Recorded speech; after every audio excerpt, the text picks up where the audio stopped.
মুসলিম উম্মার সবচেয়ে বড় সমস্যা হচ্ছে আমাদের যে ক্যাপাসিটি আছে, আমাদের যে মেধা আছে, আমাদের যেই প্রিভিলেজ গুলো আছে, এগুলোকে আমরা কাজে লাগাই না, ঠিক কি না? কিন্তু উন্নত বিশ্বে দেখবেন যার যতটুকু যোগ্যতা আছে সেটা সে মানবতার কল্যাণে, ইসলামের কল্যাণে কাজে লাগায়। মানবতার কল্যাণে কোনো যোগ্যতা বা কোনো কাজকে কাজে লাগানো, এটা অনেক বড় ইবাদত। সুবহানাল্লাহ পড়েন। সুবহানাল্লাহ। আমরা অনেকে মনে করি শুধু সালাত পড়া, রোজা রাখা, জিকির করা, সাদাকা দেয়া, চ্যারিটি দেয়া, এইটাই ইবাদত না। যে কাজ করলে আল্লাহ খুশি, যে কাজ করলে মানবতার কল্যাণ হয়, তার সবটাই ইবাদত। চিল্লায় বলেন ঠিক কিনা? একজন রাস্তা চিনে না, আপনি রাস্তায় দাঁড়িয়ে রাস্তা দেখিয়ে দিলেন, এটা ইবাদত। একজন অসুস্থ, আপনি তাকে ঋণ দিলেন, এটা ইবাদত। একজন মুমূর্ষ ব্যক্তিকে বাঁচানোর জন্য রক্তের দরকার, আপনি রক্ত দিলেন, এটাও ইবাদত। প্রাণীর প্রতি আপনি দয়া করলেন, এটা ইবাদত।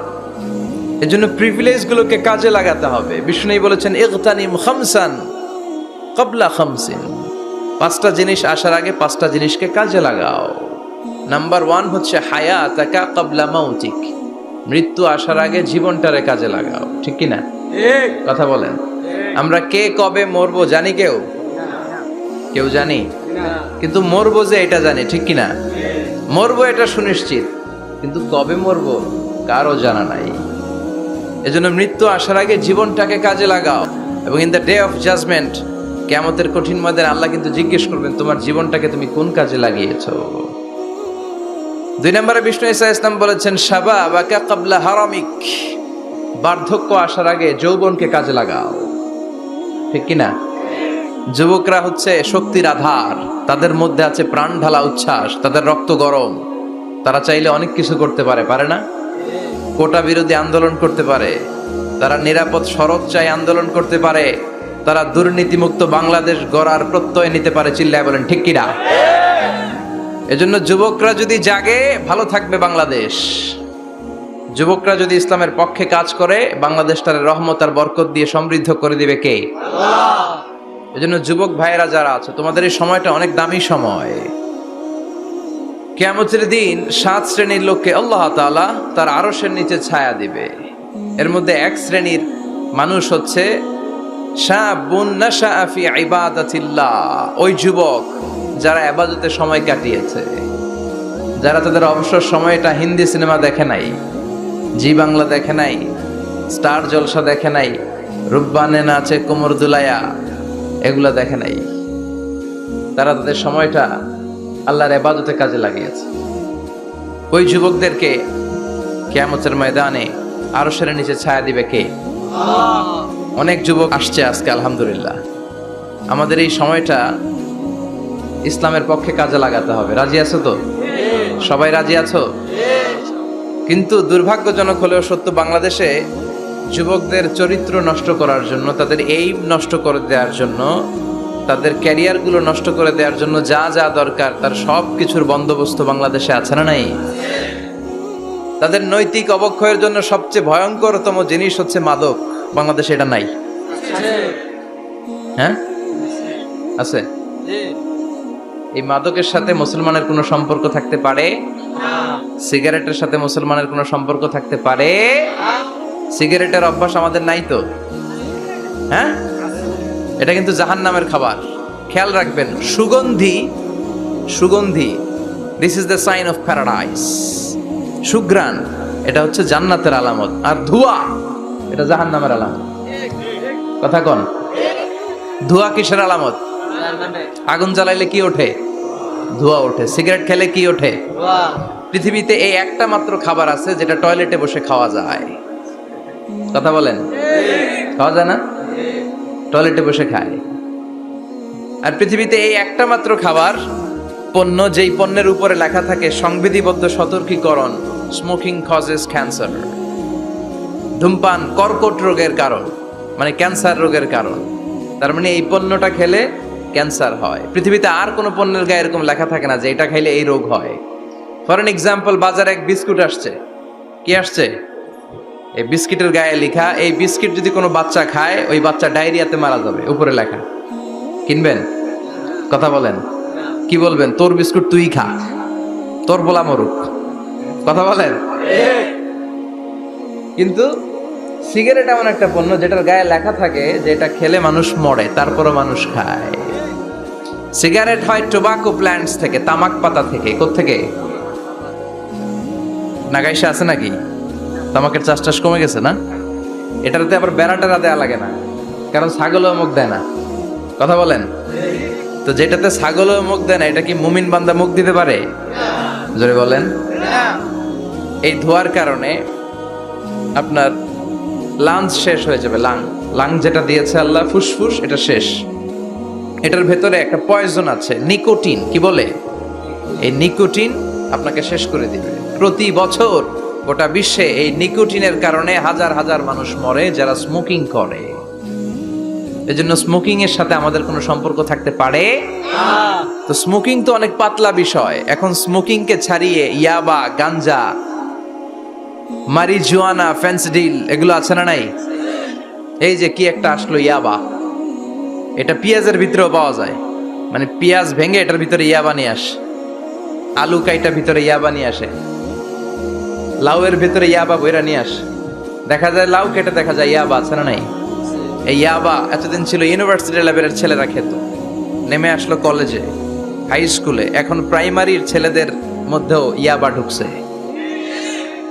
দেশ কোন ভয়ঙ্কর অবস্থায় দাঁড়িয়ে আছে, হুঁশ নাই আমাদের। আল্লাহ আমাদেরকে বোঝার তৌফিক দান করুক। তো যে যুবকেরা এবাদতে রাত কাটাবে, হ্যাঁ, এবাদত করে করে রাতের আধারে যারা সেজদাতে রয়, আমরা গানে শুনি যে চোখের পানি দিয়ে যেখানে ঝড় উঠবে যে যুবকদের, সেই যুবকেরা এখন ইয়াবা নিয়ে ব্যস্ত, মারিজুয়ানা নিয়ে ব্যস্ত, ফেন্সিডিল নিয়ে ব্যস্ত। এজন্য এলাকাতে এই ফেন্সিডিলের ব্যবসা, ইয়াবার ব্যবসা, এগুলোকে সংঘবদ্ধ হতে দিবেন না। জনপ্রতিনিধি কেউ আসছেন কিনা জানি না মঞ্চে, আমি জানি না, এটা আপনাদের দায়িত্ব। আপনারা এলাকার গণ্যমান্য ব্যক্তিবর্গদেরকে নিয়ে ওদের যে স্ট্রং একটা সিন্ডিকেট আছে এটারে ভেঙে দেন, এলাকাটারে সুন্দর করেন, যুবকগুলোরে আল্লাহওয়ালা হতে সাহায্য করেন, ঠিক কিনা? তাহলে যুবকদের চরিত্র ধ্বংসের ক্ষেত্রে সবচেয়ে বড় হাতিয়ার হচ্ছে এই মাদক। নাম্বার 2, সেটা হচ্ছে পর্নোগ্রাফি। এখন হাতে হাতে মোবাইল আছে না নাই? এই যে এটা একটা সিনেমা হল, এটার নাম কি? কথা কন। যত সিনেমা আছে সব ঢুকানো যায়, আবার মাহফিলে ঢুকানো যায়। The choice is years, the decision is years. তুমি জান্নাতে যাবা না জাহান্নামের লাকড়ি হবা, সিদ্ধান্ত তোমার। এগুলোর ভিতরে এখন ব্লু ফিল্ম পাওয়া যায়, ইন্ডিয়ান নায়িকাদের নেকেড সিনারি পাওয়া যায়, যায় না? কথা কন। যুবক ভাইরা, এগুলো থেকে তোমাদের বেঁচে থাকতে হবে। তোমরা আগামী দিনের সম্ভাবনা, তোমাদেরকে অনেক দূর যেতে হবে।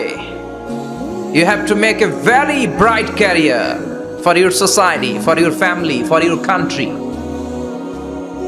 তোমাদেরকে অনেক দূর যেতে হবে। এজন্য নজরের লাগামটাকে টেনে ধরতে হবে। বিষ্ণু বলেছেন, আন-নাযার সাহমুন মাসমুম মিন সিহামি ইবলিস। দৃষ্টি হচ্ছে শয়তানের বিষ মাখানো তীরবানের মধ্যে থেকে একটা তীর। এই তীর দিয়ে শয়তান যুবক আর যুবতী মেয়েদেরকে কাবু করে ফেলে, ঠিক কিনা? চিল্লায় বলেন ঠিক কিনা?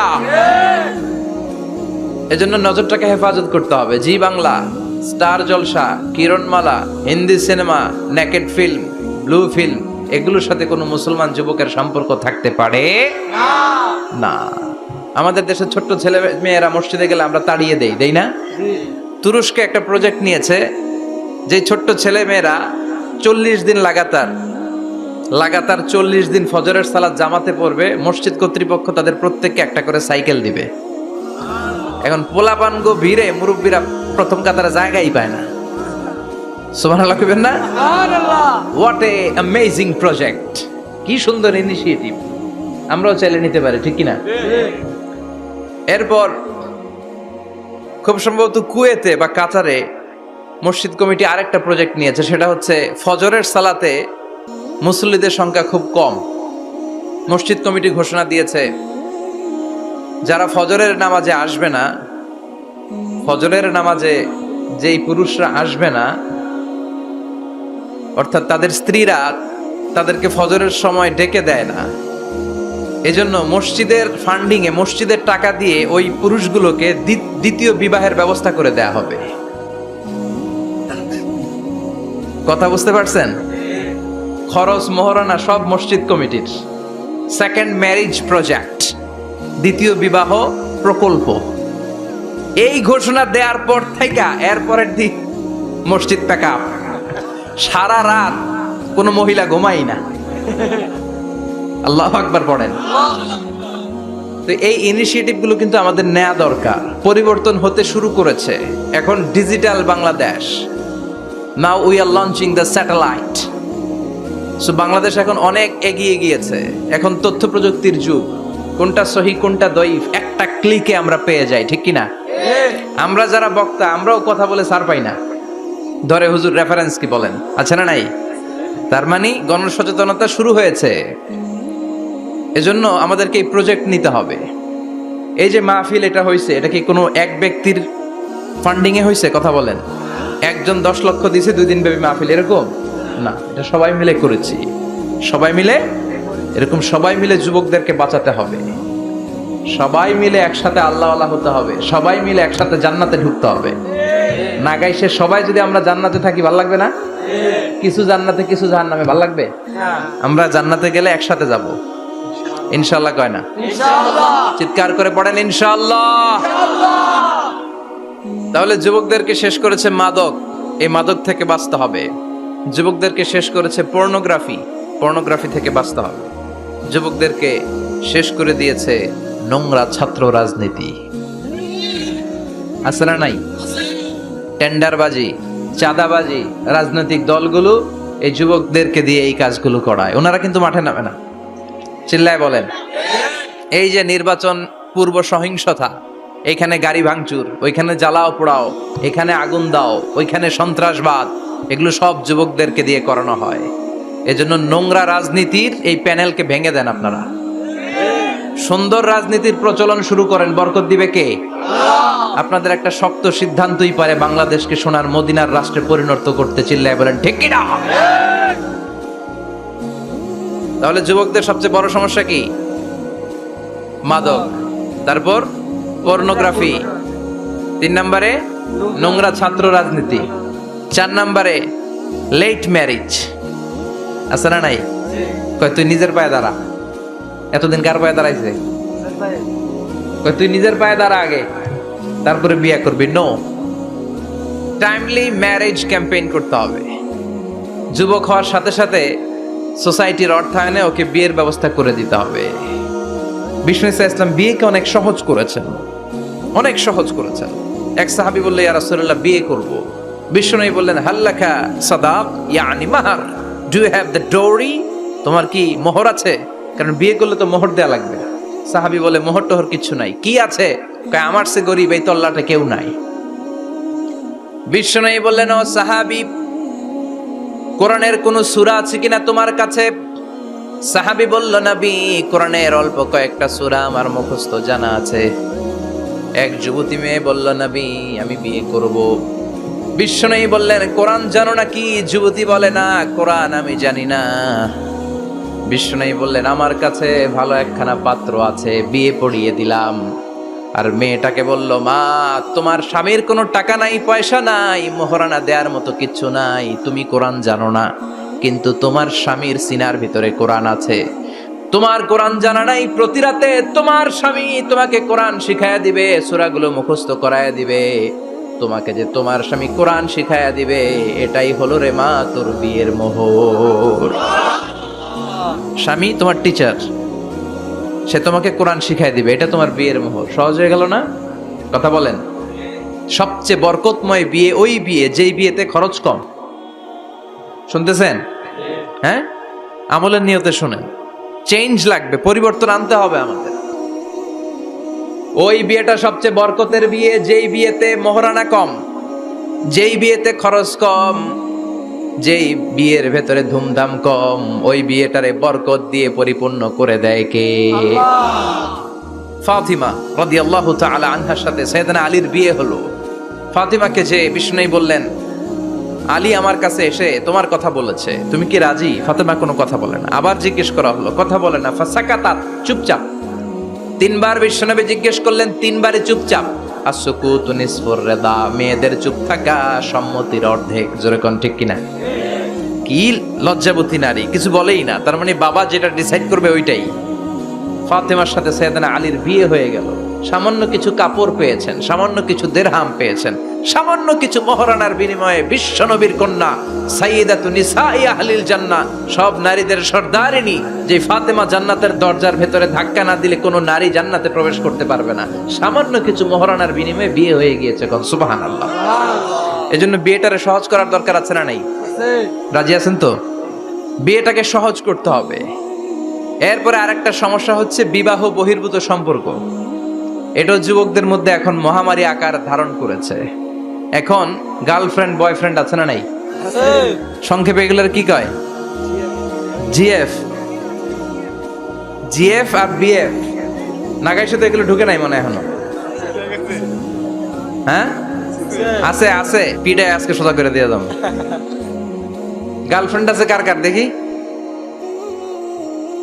হ্যাঁ, ওই যে একটা হাত তুলছে, ওরে নোবেল প্রাইজ দেওয়া দরকার।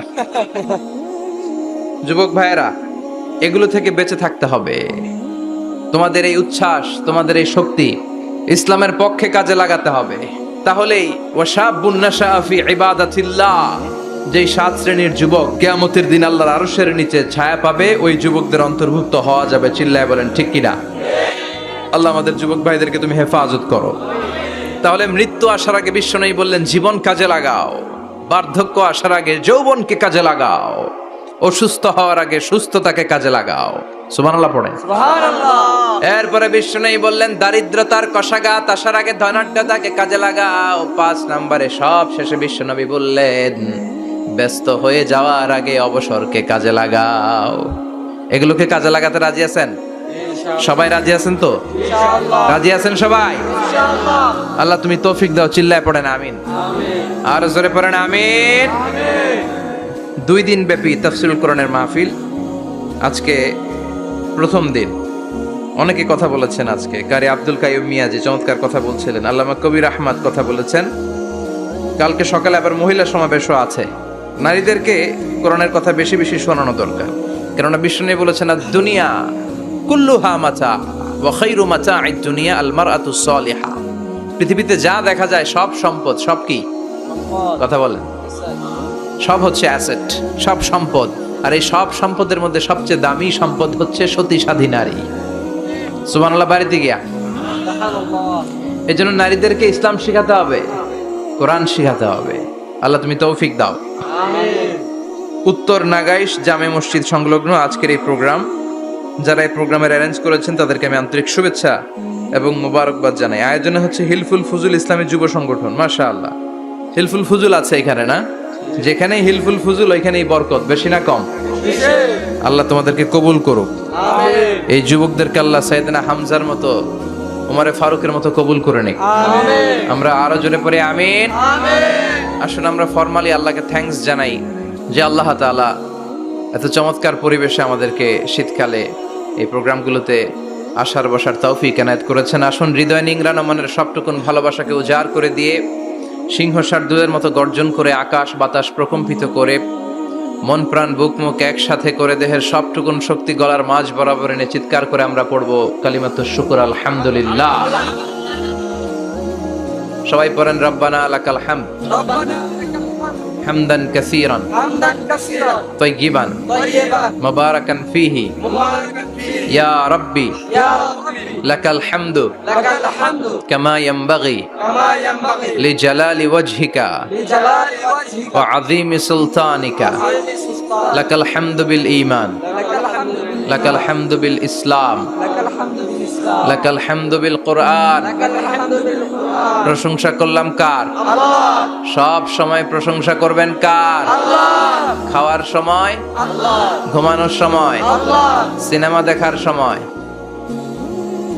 সিনেমা দেখা যাবে? না একটু আগে ওয়াদা হয়েছে না? এগুলোর সাথে আমাদের কোনো সম্পর্ক নাই। আল্লাহ তুমি হেফাজত করো। আমিন। আরো জোরে পড়েন আমিন। আমিন। সম্মানিত ভাইরা, আমি আপনাদের খেদমতে ছোট্ট একটা সূরা তেলাওয়াত করেছি, যে সূরাটা আমাদের অনেকেরই মুখস্থ আছে না নাই? এই সূরাটা আমাদের সবার মুখস্থ। 30তম পারার ছোট্ট একটি সূরা। সূরাটির নাম সূরাতুল ইখলাস। সূরাটির নাম কি? সূরাতুল ইখলাস মুখস্থ নাই এমন কি কেউ আছেন? জোরে বলেন, কথা বলেন। সবার মুখস্থ আছে না? ছোটবেলা আমরা যখন মসজিদে যেতাম তখন ইমাম সাহেবের কণ্ঠে শুনতে শুনতে কিছু সূরা আমাদের এমনি মুখস্থ হয়ে যেত। সূরাতুদ দোহা, সূরাতুত তিন, সূরাতুল ফিল, সূরাতুল ইখলাস, এগুলো দিনক্ষণ ঠিক করে মুখস্থ করা লাগে না। এগুলো শুনতে শুনতে কবে যে মুখস্থ হয়ে গেছে আমরা নিজেরাও জানি না। সুবহানাল্লাহ পড়বেন না? সূরাতুল ইখলাস হচ্ছে ঠিক তেমন একটি সূরা যে সূরাটি আমাদের প্রত্যেকের কলিজার ভেতরে আছে না নাই? আছে। এটি অনেক দামি একটি সূরা। আমরা অনেক সময় অনেক জিনিসকে খুব তুচ্ছ মনে করি, জানা থাকার কারণে খুব ছোট মনে করি। আসলে ওগুলো ছোট নয়, আসলে এগুলোর স্ট্যাটাস, এগুলোর মর্যাদা, ডিগনিটি অনেক হাই, অনেক বেশি। তোর মধ্যে সূরাতুল ইখলাস হচ্ছে অন্যতম। দেখতে ছোট কিন্তু মহিমা বেশি। বাংলাদেশে এক ধরনের ছোট মরিচ পাওয়া যায় না? কি মরিচ বলে এটারে? হ্যাঁ, ধান্না মরিচ, ধান্না মরিচ। তো এটা ছোট কিন্তু ঝাল আছে না নাই? ঝাল কিন্তু ছোট না, ঝাল অনেক বড়। তো এই সূরাটাও এই ধান্না মরিচের মতো। ধান্না মরিচ যেমনি ছোট, এই সূরাটাও দেখতে ছোট কিন্তু এটার ঝাল বেশি, এটার বরকত বেশি, এটার মার্সি এন্ড ব্লেসিংস বেশি, এটার স্ট্যাটাস অনেক হাই। তো আজকের এই চমৎকার রজনীতে আমরা এই ছোট্ট সূরাটি থেকে কি শিক্ষা আল্লাহ তাআলা আমাদের জন্য রেখেছেন সেটা আমরা জানবার চেষ্টা করব। আওয়াজ তুলে সবাই পড়েন ইনশাআল্লাহ। আমি সবসময় বলে থাকি যে আমি যখন আলোচনা করি আমি মনে করি যে আমি ক্লাস নিচ্ছি, তার মানে সবাই ছাত্র, আর যিনি কথা বলেন তিনি শিক্ষক। আর ছাত্রদেরকে কিছু জিজ্ঞেস করলে আওয়াজ করে উত্তর দিতে হয়, ঠিক কিনা? এজন্য শেষ পর্যন্ত উত্তর দিবেন তো ইনশাআল্লাহ। এবং কি কি শিখলেন আমি চাইবো যে আপনারা রিপিট করেন, রিপিট করে আমাকে শোনান যে আমরা এগুলো এগুলো শিখলাম, ঠিক কিনা? ইনশাআল্লাহ। এই সূরাতুল ইখলাস, এই সূরাটি মাক্কি সূরা। কি সূরা? মাক্কি সূরা। সবাই বলেন। মাক্কি সূরা। মাক্কি সূরা। হিজরতের আগে যে সূরাগুলো নাজিল হয় এগুলোকে আমরা বলি মাক্কি। হিজরতের পরে যে সূরাগুলো নাজিল হয়েছে এগুলোকে আমরা বলি মাদানী। তার মানে এই সূরাটা নাজিল হয়েছে হিজরতের আগে না পরে? আগে। হিজরতের আগে নাজিল হয়েছে এই সূরাটি। এই সূরার আয়াত সংখ্যা মাত্র 4টি। কয়টি? 4টি। চিল্লায় বলেন কয়টি? 4টি। এই সূরাটি কোরআনের 112তম সূরা। ধারাক্রম অনুসারে 112 নম্বর সূরা। এই সূরায় শব্দ আছে 15টি, অক্ষর আছে 47টি। শব্দ কয়টা? 15টি। অক্ষর কয়টা? 47টি। আবার বলেন, শব্দ, 15। অক্ষর। অনেক মহিমান্বিত একটি সূরা, অনেক বরকতের একটি সূরা। মা বোনদের যাদের কানে আমার মাইকের আওয়াজ যাচ্ছে আপনারাও খেয়াল করে শুনেন। এই সূরাটির তাফসীর অত্যন্ত জরুরি তাফসীর। এই সূরাটির নাম হচ্ছে সূরাতুল ইখলাস। কিন্তু শুধু সূরাতুল ইখলাসই এই সূরার নাম নয়, এই সূরার আরো চমৎকার কিছু সুন্দর সুন্দর নাম আছে। এই সূরার একটা নাম হচ্ছে সূরাতুত তাওহীদ। কি নাম? চিল্লায় বলেন কি নাম? তাওহীদেরি মুর্শিদ আমার মুহাম্মাদের নাম বলো, মুহাম্মাদের নাম। আল্লাহর নাম জপলে বুঝতে পারি আল্লাহরই কালাম, বলো মুহাম্মাদের নাম। পড়েন সবাই। তাওহীদেরি মুর্শিদ আমার মুহাম্মাদের নাম বলো, মুহাম্মাদের নাম। আল্লাহর নাম জপলে বুঝতে পারি আল্লাহরই কালাম, বলো মুহাম্মাদের নাম। আল্লাহু আকবার। তার মানে এই সূরার একটা নাম হচ্ছে তাওহীদ। তাওহীদ মানে একত্ববাদ, ওয়াননেস অফ দ্য ক্রিয়েটর। স্রষ্টা যে একজন, এই ব্যাপারে আমাদের কোনো সন্দেহ আছে? কথা বলেন। আমাদের রব কয়জন? স্রষ্টা কয়জন? এজন্য সূরার নাম হচ্ছে সূরাতুত তাওহীদ। একত্ববাদের ধারণা, আল্লাহ যে একজন, এই কথাটা এই সূরার ভেতরে চমৎকার ভাবে বর্ণনা করেছে কে? আর তাওহীদের বিপরীত হলো শিরক।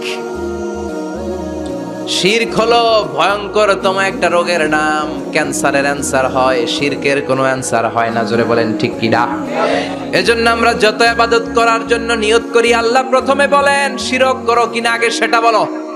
প্রথমে তুমি শিরক থেকে নিজেকে মুক্ত করার ঘোষণা দিয়ে দাও, তারপরে ইবাদত শুরু করো। ইবাদতটা তখন কবুল করে নিবে কে?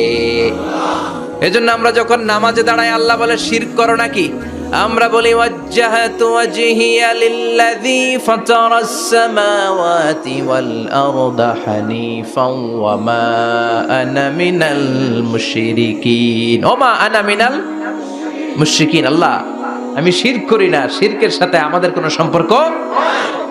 আবার যখন ইজার আর রিদা পরে জিল হজ মাসে হজের জন্য আরাফাতের ময়দানে আমরা চলে যাই, আল্লাহ বলেন হজের ঘোষণা পরে দাও, আগে ঘোষণা দাও শিরক করো নাকি। আমরা তখন ঘোষণা দেই লাব্বাইক আল্লাহুম্মা লাব্বাইক, পারেন না? লাব্বাইক আল্লাহুম্মা লাব্বাইক লাব্বাইক লা শারীকা লাকা লাব্বাইক ইন্নাল হামদা ওয়ান নি'মাতা লাকা ওয়াল মুলক লা শারীকা লাক। পড়েন লব্বাইক আল্লাহুম্মা লব্বাইক লব্বাইক লা শারীকা লাকা লব্বাইক ইন্নাল হামদা ওয়ান নি'মাতা লাকা ওয়াল মুলক লা শারীকা লাক। আমরা বলি লা শারীকা লাক, ঠিক কি না? আমরা যখন হজের জন্য দাঁড়াই আল্লাহ বলে হজ পরে করো, আগে বলো শিরক করো নাকি, শিরকের সাথে সম্পর্ক আছে নাকি। আমরা বলি লা শারীকা লাক, আপনার সাথে কোনো ধরনের শরীক আমরা করি না। তার মানে শিরক হচ্ছে ভয়ঙ্কর অপরাধ, সব গুনাহ আল্লাহ মাফ করে দেয়, সব গুনাহ আল্লাহ ক্ষমা করে দেয়, একটা গুনাহ ছাড়া, সেটা হলো শিরকের গুনাহ। সেটা কিসের গুনাহ? কথা বলেন। এজন্য চাইতে হবে একজনের কাছে, তিনি কে? মাফ করতে পারে একজন, তিনি কে? মনের বাসনা পূরণ করতে পারে একজন, তিনি কে? বিপদ থেকে রক্ষা করতে পারে একজন, তিনি কে? নির্বাচনে বিজয় দিতে পারে একজন, তিনি কে? এজন্য চাইতে হবে কার কাছে? এটার নাম হচ্ছে তাওহীদ। এটার নাম কি? তাওহীদ। তার বিপরীত হচ্ছে শিরক। বিষ্ণু বলেন আখফা মিন দাবিবিন নামাল, পিঁপড়ার গুটি গুটি পায়ের চেয়েও সূক্ষ্ম হচ্ছে শিরক। পিঁপড়া যেমনি মিষ্টির দোকানের ভেতরে, মিষ্টির বক্সের ভেতরে গুটি গুটি পায়ে ঢুকে যায় আর মিষ্টিগুলোকে নষ্ট করে দেয়, ঠিক তেমনি শিরক গুটি গুটি পায়ে ভাইরাসের মতো মানুষের দেহের ভেতরে ঢুকে তার ঈমান আমল সবকিছুকে বরবাদ করে দেয়। চিল্লায় বলেন ঠিক কি না? এজন্য আল্লাহ ডেকে বলেন গোলাম, কিয়ামতের কঠিন ময়দানে পাহাড় পরিমাণ গুনাহ নিয়ে যদি তোমরা আমার কাছে আসো, আর ওই পাহাড় পরিমাণ গুনার ভেতরে যদি কোনো শিরকের গুনাহ না থাকে, তাহলে আমি আল্লাহ পাহাড় পরিমাণ ক্ষমা নিয়ে তোমার কাছে হাজির হয়ে যাব। পাহাড় পরিমাণ গুনাহ, কিন্তু এই গুনাতে শিরকের গুনাহ নাই, অন্য গুনাহ। তাহলে পাহাড় পরিমাণ ক্ষমা নিয়ে আমাদের কাছে হাজির হয়ে যাবে কে? এটার নাম হচ্ছে তাওহীদ, এক আল্লাহ বিশ্বাস করা। এজন্য সূরাতুল ইখলাস শুধু সূরাতুল ইখলাসের নাম নয়, এই সূরার আরেকটা নাম হচ্ছে সূরাতুত তাওহীদ। চিল্লায় বলেন কি নাম? সবাই বলেন কি নাম? আবার এই সূরার আরেকটা নাম হচ্ছে সূরাতুল মা'রিফা। কি নাম? সবাই বলেন, আরো জোরে বলেন। সূরাতুল মা'রিফা। মা'রিফা মানে জানা বা চেনা। এই সূরা পড়লে আল্লাহরে জানা যায়, এই সূরা পড়লে আল্লাহরে চেনা যায়, এই সূরা পড়লে আল্লাহর পরিচয় পাওয়া যায়। এজন্য সূরার নাম হচ্ছে মা'রিফা। এই সূরার নাম কি? সূরাতুল মা'রিফা। কিন্তু আমরা এটার নাম দিছি মারেফত, মাইরের পথ। এগুলোর মাইর দিতে হবে। নামাজ নাই, রোজা নাই, লাল শালু পড়ে থাকে, চুলে ঝুটি বেঁধে থাকে, আছে না নাই? তো দিল বান্দা কালমা চোরে, না পায় শ্মশান না পায় ঘর, দিন থাকিতে আয়রে পথে ছাইড়া দে ভণ্ডামি ভণ্ডামি ভণ্ডামি ভণ্ডামি, ছাইড়া দে ভণ্ডামি। নামাজ কালাম পড়ে না, ইবলিস শয়তানের নানা। এরকম আছে না নাই? নামাজ রোজা নাই, এদের নামাজ লাগে না, রোজা লাগে না, শরিয়া লাগে না, ইসলাম লাগে না, সুন্নাহ লাগে না, চুলে জট পাকানো, গোসলও করে না। এমন পীরও নাকি আছে সারা বছর গোসল করে না। হ্যাঁ, খাটাস, খবিস, সারা বছর গোসল করে না। সারা বছর নাকি গোসল করে না, বছরে একবার গোসল করে, আর ওই গোসলের পানি বরকতের নিয়তে মুরিদরা সব খায় ফেলায়। নামাজ কালাম পড়ে না, ইবলিস শয়তানের নানা, ধর্মের একখান খুঁটি ধইরা কয়দিন করবা হয়রানি। ভণ্ডামি ভণ্ডামি ভণ্ডামি, ছাইড়া দে ভণ্ডামি। দো দিল বান্দা কালমা চোর, না পায় শ্মশান না পায় ঘোর। দো দিল বান্দা কালমা চোর, না পায় শ্মশান না পায় ঘোর। দিন থাকিতে আয়রে পথে, ছাইড়া দে ভণ্ডামি ভণ্ডামি ভণ্ডামি ভণ্ডামি, ছাইড়া দে ভণ্ডামি। ঠিক কি না? এগুলোর সাথে ইসলামের সম্পর্ক নাই। এগুলোরে মারেফা বলে না, ওরা নাম দিছে মারেফত, আসলে মাইরের পথ। কথা বলেন ঠিক কিনা? মাইরের উপরে কোনো ওষুধ নাই, মাইরের মধ্যে ভিটামিন আছে। এজন্য বাংলাদেশে সুন্দর একটা কথা বলে যে সোজা আঙ্গুলে সবসময় ঘি ওঠে না, আঙ্গুল মাঝে মাঝে বাঁকা করতে হয়। এই বেয়াদব গুলারে শিক্ষা দিতে হলে ওই মাইরের পথে আপনাদেরকে যেতে হবে, ছিন্ন বিচ্ছিন্ন করে দিতে হবে, এদের সংঘবদ্ধ অবস্থানকে সারখার করে দিতে হবে, তাহলে দেখবেন সব সোজা হয়ে যাবে। চিল্লায় বলেন ঠিক কিনা? লা রুহবানিয়াতা ফিল ইসলাম, ইসলামের সন্ন্যাসবাদ নেই। Islam it's a very all encompassing social system. এটা হচ্ছে একটা ব্যালেন্সড রিলিজিয়নের নাম। মন গড়া কিছু করলেই আল্লাহর দরবারে সেটা কবুল হবে। এক সাহাবী ঘোষণা দিল, সারা রাত তাহাজ্জুদ পড়ব, রাত্রে আমি ঘুমাবো না। আরেক সাহাবী বলল, আমি বিয়ে করেছি কিন্তু বউয়ের কাছে যাব। আরেক সাহাবী বলল, আমি সারা বছর রোজা রাখবো, একটা রোজাও ভাঙবো না, একটা রোজাও ভাঙবো না। বিশ্বনবী শুনে রেগে গেলেন। বিশ্বনবী বললেন, কারা কারা এই ঘোষণা দিয়েছো যে সারা বছর রোজা রাখবা? সারা বছর রোজা রাখার সিস্টেম ইসলামে নাই। এটাকে আরবিতে বলে সাওমে ভিসাল। কি বলে? সারা বছর রোজা রাখলে কোনো সওয়াব হবে? কথা কন, হবে? কোনো সওয়াব হবে না। সারা রাত তাহাজ্জুদ পড়লে সওয়াব হবে? কোনো সওয়াবই নেই। আপনাকে ঘুমাতে হবে, আবার তাহাজ্জুদও পড়তে হবে, আবার ঘুমাতে হবে, আবার ফজরের নামাজে প্রথম কাতারে থাকতে হবে। চিল্লায় বলেন ঠিক কি না? এজন্য ইসলাম হলো ভারসাম্যপূর্ণ জীবন বিধান। ছেলে মেয়ে রেখে দিয়ে, সমাজ রেখে দিয়ে, কাজকর্ম রাজ্য রেখে দিয়ে আপনি সন্ন্যাসী সেজে বসে থাকলেন, এটার নাম ইসলাম না। বিশ্বনবী হচ্ছে গোটা বিশ্বের মানুষদের জন্য model, as a teacher, as a father, as a commander, as a messenger, as a law giver, as a law maker, as a reformer of the society, as a philosopher. Muhammad is the superman of the world. চিল্লায় কোন ঠিক কি না? তিনি শিক্ষক হিসেবেও সেরা, তিনি বাবা হিসেবেও সেরা। তিনি সাইয়্যিদাতুনা ফাতিমাকে এত ভালোবাসতো, বিশ্বনবী বলতেন, ফাতেমা আমার কলিজার টুকরা, যে ফাতেমারে কষ্ট দেয় সেজন্য আমি বিশ্বনবীরে কষ্ট দেয়। সফরে গেলে সবার শেষে ফাতিমার সাথে দেখা করে সফরে বেরোতেন, আবার সফর শেষ করে ঘরে ঢোকার সময় সবার আগে বিশ্বনবী ফাতেমার সাথে দেখা করে নিতেন। কি সুন্দর ফ্যামিলি লাইফ। তার মানে বাবা হিসেবে সেরা, আবার নানা হিসেবে সেরা। হাসান হুসাইন ছিল রায়হানা চাইন, বিশ্বনবীর পারফিউম। বিশ্বনবী বলতেন, রায়হানা চাইনি ফিদ দুনিয়া, হাসান এবং হুসাইন হলো দুনিয়ার বুকে আমার সুগন্ধি। হাসান হুসাইনের দেহের মধ্যে এমন কোন জায়গা নাই যেই জায়গায় বিশ্বনবীর দুইটা ঠোঁট লাগে নাই। হাসান হুসাইনের দেহের প্রতিটা জায়গায় বিশ্বনবী চুমু দিয়েছেন। হাসান কোলে উঠলে হুসাইন উঠতে চাইতো, হুসাইন উঠতে চাইলে হাসান উঠতে চাইতো। বিশ্বনবীকে ঘোড়া বানিয়ে হাসান কাঁধে উঠতো, আবার হাসানকে নামিয়ে দিয়ে হুসাইন কাঁধে উঠতো। তার মানে নানা হিসেবে সেরা। জোরে বলেন ঠিক কিনা? নবী হিসেবে সেরা। বিশ্বনবীর সাথে গোটা বিশ্বের কোন নবীর কোনো তুলনা চলে নাকি? কোনো তুলনা চলে না। সব দিক দিয়ে তিনি সেরা, সবার জন্য আদর্শ। এই জন্য ইসলাম হচ্ছে it's a very balanced religion, ভারসাম্যপূর্ণ জীবন বিধান। আপনার যা মন চাইবে মারেফতের নামে আপনি চাইলেই করতে পারবেন। বিশ্বনবীর শেখানো সুন্নাহ পথে চললে অল্প করলেও এটাতে বরকত দিবে কে? অল্পতেও সওয়াব দিবে কে? এজন্য সূরার একটা নাম হলো সূরাতুল মা'রিফা। মা'রিফা মানে জানা বা চিনা। এই সূরা পড়লে আল্লাহরে জানা যায়, এই সূরা পড়লে আল্লাহকে চেনা যায়। চিল্লায় বলেন ঠিক কিনা? তার মানে দুইটা নাম জানলাম, একটা হচ্ছে সূরাতুত তাওহীদ। চিল্লায় বলেন কি নাম? চিল্লায় কইছেন? চিল্লায় বলেন কি নাম? দুই নম্বরে হলো সূরাতুল মা'রিফা। কি নাম? তিন নম্বর হলো সূরাতুস সমাদ। সূরাতুল ইখলাসের আরেক নাম সূরাতুস সমাদ, কারণ সমাদ শব্দটা এই সূরার ভেতরে আছে না নাই? قل هو الله أحد الله الصمد لم يلد ولم يولد ولم يكن له كفوا أحد। তার মানে সমাদ কার নাম?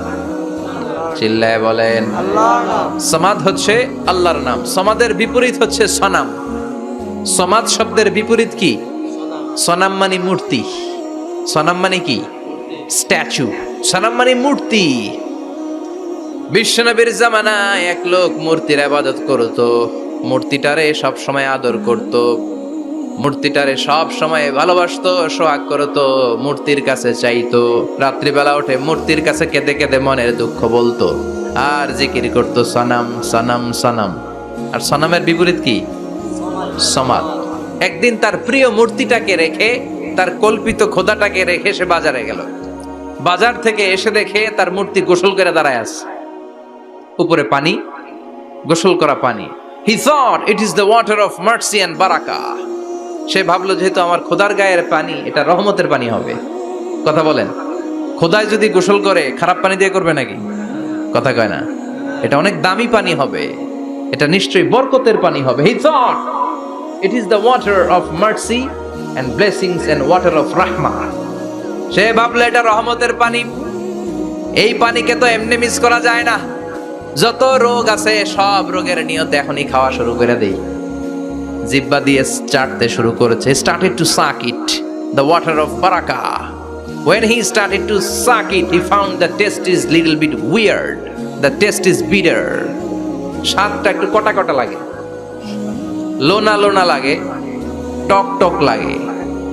বাট সে মনে মনে ভাবে এটা তো রহমতের পানি, ইট শুড বি সুইটার। এটা তো মিষ্টি হওয়ার কথা। কি হওয়ার কথা? It should be sweeter, but it is bitter. স্বাদটা কেমন টক টক, কটা কটা, লোনা লোনা, লবণ লবণ লাগে। ঘটনা কি? রহমতের পানি, খোদার গায়ের পানি, এটা কটা হবে কেন? খুঁজতে লাগলো কোনো কিছু ঘটছে কিনা। আশেপাশে তাকায় দেখে হাদিসে এসেছে সালাবান। সালাব মানে কি কে জানে?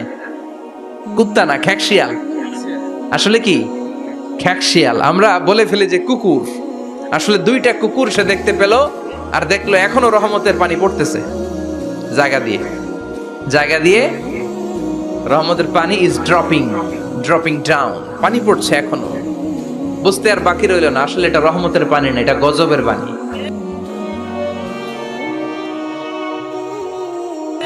কথা বলেন। রেগে মেগে আগুন। ঘটনা কি? এতদিন ভাবতাম খোদা, এখন দেহি হুদা। রাতের ঘুম নষ্ট করে কত রাত কেঁদেছি, কত রাত মনের কথাগুলো তাকে আমি বলেছি, এখন দেহি হুদা। আগে ভাবতাম খোদা, আসলে তো এইটা আমার কিচ্ছু করতে পারবে না, এটার এখন সাইজ করার সময় আসছে। কথা কন। মূর্তিটাকে নিয়ে জমিনের মধ্যে আছড়াতে শুরু করলো, ভাঙতে ভাঙতে হাত আলাদা করলো, খোদার হাত পা সব আলাদা করে ফেলছে। খোদারে মাইরা সাইজ করে তুরজা করে ফেলাইছে। হাত পা, খোদার হাত পা নিয়ে বিশ্বনবীর কাছে চলে গিয়েছে, যে বলে আব্দুল্লাহর বেটা মোহাম্মদ, বড্ড ভুলের ভেতরে আমি ছিলাম। এই কল্পিত খোদা, এই মূর্তি আমারে কিছু করতে পারবে না। যে নিজেকে খ্যাকশিয়ালের পেশাব থেকে নিজের দেহটারে বাঁচাতে পারে না, এই খ্যাকশিয়ালের পেশাব থেকে যে নিজের রক্ষা করতে পারলো না, সে কিয়ামতের দিন কঠিন মুসিবতের কালে জাহান্নামের আগুন থেকে আমারে কেমনে বাঁচাবে? কেমনে বাঁচাবে? আমি আর এই কল্পিত খোদার ইবাদত করতে চাই না। আপনি আমাকে শাহাদা পড়িয়ে দেন। কি পড়িয়ে দেন? ঝিনুকের ভেতর লুকিয়ে থাকে যেমন মতি, ঝিনুকের ভেতর লুকিয়ে থাকে যেমন মতি, কালমা শাহাদাতে আছে আল্লাহর জ্যোতি, কালমা শাহাদাতে আছে আল্লাহর জ্যোতি। পড়েন সবাই। ঝিনুকের ভেতর লুকিয়ে থাকে যেমন মতি, ঝিনুকের ভেতর লুকিয়ে থাকে যেমন মতি, কালমা শাহাদাতে আছে আল্লাহর জ্যোতি, কালমা শাহাদাতে আছে আল্লাহর জ্যোতি। পড়েন আল্লাহু আকবার। এসে বলে আব্দুল্লাহর বেটা মুহাম্মদ, আর আমি এই কল্পিত মূর্তির ইবাদত করতে চাই না, আমারে পড়িয়ে দেন লা ইলাহা ইল্লাল্লাহু মুহাম্মাদুর রাসূলুল্লাহ সাল্লাল্লাহু আলাইহি ওয়াসাল্লাম। কালিমা পড়ে মুসলমান হয়ে গিয়েছে। তার মানে এই সূরার আরেকটা নাম হচ্ছে সূরাতুস সামাদ। তিনটা নাম আমরা শিখলাম এই সূরার। প্রথমে শিখেছি সূরাতুত তাওহীদ, 2 নম্বরে শিখেছি সূরাতুল মারিফা, 3 নম্বরে শিখেছি সূরাতুস সামাদ। এই সূরাটা অনেক ফজিলতপূর্ণ সূরা। বিশ্বনবী এই সূরাটাকে বড্ড বেশি ভালোবাসতেন। বিশ্বনবী সাল্লাল্লাহু আলাইহি ওয়াসাল্লাম ফজরের যে 2 রাকাত সুন্নাত, মাগরিবের যে 2 রাকাত সুন্নাত, এই সুন্নাত নামাজে এই সূরাটা পড়তেন। জোরে পড়েন সুবহানাল্লাহ। আবার যারা হজ উমরা করতে গিয়েছেন, তাওয়াফ করা লাগে, ফরজ তাওয়াফ আছে, নফল তাওয়াফ আছে, 7টা টার্ন করা লাগে। হাজরে আসওয়াদ থেকে শুরু করে আবার হাজরে আসওয়াদ পর্যন্ত 1 চক্কর, এরকম 7টা চক্কর দিলে হয় একটা তাওয়াফ। সব নবীরা, সব আল্লাহর ওলিরা, পৃথিবীর সব মুসলমানরা আল্লাহর এই ঘরকে কেন্দ্র করে তাওয়াফ করে, কোন সুবহানাল্লাহ। এবং তাওয়াফের এই ইবাদতটা পৃথিবীর শুধু ওই এক জায়গায় করা যায়। নামাজ পৃথিবীর সব জায়গায় পড়া যায়, ঠিক কিনা? মসজিদুল হারামেও পড়া যায়, বাংলাদেশেও পড়া যায়। জিকির আল্লাহর ঘরেও করা যায়, এখানেও করা যায়। দান ওখানেও করা যায়, এখানেও করা যায়। কিন্তু তাওয়াফের মতো ইবাদত, এটা কি সব জায়গায় করা যায়? নাগাইশে তাওয়াফ করতে পারবেন? সিঙ্গাপুরে পারবেন? আমেরিকায় পারা যাবে? পারা যাবে কোথায়? আল্লাহর ঘরকে কেন্দ্র করে মক্কাতুল মুকাররমাতে প্রতিদিন আল্লাহর ঘরের উপর 120টা রহমত নাজিল হয়। সিদ্দিন আলী তাইফিন, তার মধ্যে থেকে 60টা রহমত হচ্ছে যারা আল্লাহর ঘরকে তাওয়াফ করে তাদের জন্য। আরবাঈন আলিল মুসাল্লিন, 40টা হচ্ছে যারা আল্লাহর ঘরের সামনে নামাজ পড়ে তাদের জন্য। 40 আর 60 মিলে 100, বাকি রইল কয়টা? ওয়াল 20 লিন নাযিরিনা ইলাল কাবা, বাকি 20টা রহমত যারা নামাজ পড়ে না, তাওয়াফ করে না, শুধু আল্লাহর ঘরের গিলাফের দিকে তাকিয়ে থাকে, তাদের উপর 20টা রহমত। বিষ্ণু ঈসা ইসলাম তাওয়াফ করার পরে 2 রাকাত নামাজ পড়তে হয়। এই 2 রাকাত নামাজের দ্বিতীয় রাকাতে সূরাতুল ইখলাস পড়তেন, প্রথম রাকাতে পড়তেন সূরাতুল কাফিরুন। তাওয়াফের সালাতে প্রথম রাকাতে কোন সূরা? সূরাতুল কাফিরুন। দ্বিতীয় রাকাতে সূরাতুল ইখলাস বিশ্বনবী পড়তেন। আবার বিতরের সালাতের শেষ রাকাতে বিশ্বনবী পড়তেন সূরাতুল ইখলাস। বিতরের সালাত পড়বেন কয় রাকাত? প্রথমে 2 রাকাত, তারপরে সালাম ফিরিয়ে আবার 1 রাকাত। এইটা সবচেয়ে সহি পদ্ধতি। আবার মাঝে মাঝে বিশ্বনবী 3 রাকাত একসাথে পড়তেন, বসতেন শুধু শেষ বৈঠকে, এটাও ঠিক আছে। আবার আমরা যেটা পড়ি বাংলাদেশে, এটারও দলিল আছে, তবে আম দলিল, এটার খাস দলিল নাই, স্পেসিফিক দলিল নাই। বিশ্বনবী বলেছেন তোমরা বিতরের নামাজকে মাগরিবের নামাজ থেকে আলাদা করে পড়ো। আমরা সেটাও করি, কারণ মাগরিবের নামাজে আমরা 3 রাকাতের পরে এরকম আল্লাহু আকবার বলে হাত উঠাই, তো আলাদা হয়েছে না? আবার আমরা আল্লাহুম্মা ইন্না নাস্তাইনুকা পড়ি, এটা কি মাগরিবের নামাজে পড়ি নাকি? তাহলে পার্থক্য আছে না নাই? তবে প্রথম 2টা বেশি শক্তিশালী। রাতে 2 করে নামাজ পড়বেন, সব শেষে আপনি 1 রাকাত পড়বেন। বিষ্ণু বলেছেন ইজআলু আখিরা সালাতিকুম ফিল লাইলি বিতরা, তোমরা রাতের শেষ নামাজটারে বিতরের নামাজ বানিয়ে দিও। সুবহানাল্লাহ পড়েন। এই জন্য যাদের তাহাজ্জুদের অভ্যাস আছে, তাহাজ্জুদের পরে পড়া সুন্নাত। যাদের তাহাজ্জুদের অভ্যাস নাই, এশার সালাতের পরে পড়ে ফেলবেন। ইন্নাল্লাহা বিতরুন ইউহিব্বুল বিতরা, আল্লাহ নিজে বেজর, তাই বেজরকে তিনি পছন্দ করেন। এজন্য দিনের নামাজ, রাতের নামাজ সবই বেজর। সারা দিন যা পড়লেন, মাগরিবের 3 রাকাত পড়ার মধ্য দিয়ে সব বেজর হয়ে যায়। আবার রাতে 4 রাকাত, 2 রাকাত করে যত নামাজ পড়লেন, শেষে 1 রাকাত বেতের দিয়ে বা 3 রাকাত বেতের দিয়ে সব বেজর হয়ে যায়। এই 3 রাকাত বেতেরের নামাজের সর্বশেষ রাকাতে বিশ্বনবী এই ছোট্ট সূরাটা পড়তেন। সুবহানাল্লাহ পড়বেন না? এই আমলগুলো মনে থাকবে সবার। আবার বিশ্বনবী বলতেন সূরাতুল ইখলাস সাধারণ সূরা না, এটা সুলুসুল কোরআন, 1/3 অফ দ্য বুক। কোরআনের 3 ভাগের 1 ভাগ। কোরআন 30 পারা। এই সূরা একবার তেলাওয়াত করলে 10 পারার সওয়াব হয়ে যায়। 2 বারে পড়লে 20 পারার সওয়াব হয়ে যায়। 3 বারে পড়লে 30 পারার সওয়াব হয়ে যায়। পড়েন সুবহানাল্লাহ। 1/3 এই পুরো কিতাবের 1/3, 1/3 অফ দ্য বুক, সুলুসুল কোরআন। একবার পড়লে 10 পারা, 2 বার পড়লে 3 বার পড়লে 30 পারা। অনেক মুহাদ্দিসিন এবং মুফাসসিরিনরা বলে না, সুলুসুল কোরআন 1/3 অফ দ্য বুক দিয়ে বিশ্বনবী এটা বোঝায় নাই। বিশ্বনবী বুঝিয়েছে অন্য একটা জিনিস। সেটা কি? সেটা হচ্ছে পুরো 30 পারা কোরআনের কথাকে যদি আমাকে 3 শব্দে আপনি আমাকে বলতে বলেন যে হুজুর পুরো 30 পারায় আল্লাহ কি বলেছে, আমি বলবো তাওহীদ, রিসালাত, আখিরাত। এই 3টা কথা পুরো 30 পারা কোরআনের ভেতরে আল্লাহ তাআলা আমাদেরকে বলেছেন। তাই কোরআনের যে সূরারই তাফসীর আমি করি না কেন, সেখানে হয় তাওহীদ, নয় রিসালাত, নয় আখিরাতের কথা সেখানে আছে না নাই? এজন্য পুরো কোরআনের শিক্ষাটাকে প্রেসাইজ করলে, কনসাইজ করলে 3টা শব্দ দাঁড়ায়, তাওহীদ, রিসালাত, আখিরাত। যেহেতু সূরাতুল ইখলাসের ভেতরে তাওহীদের কথা আছে, তার মানে 3 ভাগের 1 ভাগ কথা আছে না নাই? সুবহানাল্লাহ পড়েন। সুলুসুল কোরআন 1/3 অফ দ্য বুক। একবার পড়লে 10 পারা, 2বার পড়লে 20 পারা, 3বার পড়লে পুরো কোরআনের খতম। কিংবা যে 3টা মেসেজ আল্লাহ দিতে চেয়েছেন পুরো কোরআন দিয়ে, তার একটা এই সূরার ভেতরে আছে না নাই? চিল্লায় বলেন।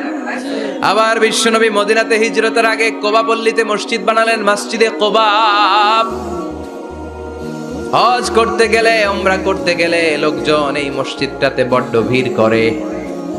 কারণ বিশ্বনবী প্রতি সপ্তাহের শনিবার এই মসজিদে যেতেন। কি বার? কথা বলেন। এজন্য মদিনাতে গেলে শনিবারে জিয়ারাত করা সুন্নাত। শনিবারে, প্রতি শনিবারে বিশ্বনবী মসজিদে নববী থেকে হেঁটে হেঁটে হেঁটে হেঁটে এই মসজিদে কুবায় যেতেন।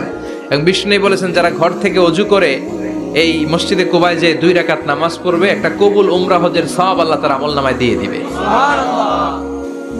এই মসজিদে কুবা মসজিদের জন্য বিশ্বনবী একজন ইমাম নির্ধারণ করলেন। ইমাম সাহেবকে বললেন যাও তুমি নামাজ পড়াও। বিশ্বনবীর অ্যাপয়েন্ট দেয়া ইমাম সাহেব কুবা পল্লীতে যে নামাজ পড়ানো শুরু করলেন। কিন্তু সমস্যা বেঁধে গেল।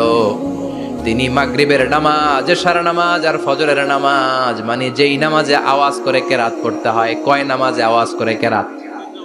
কথা বলেন। কি কি? মাগরিব, এশা, ফজর।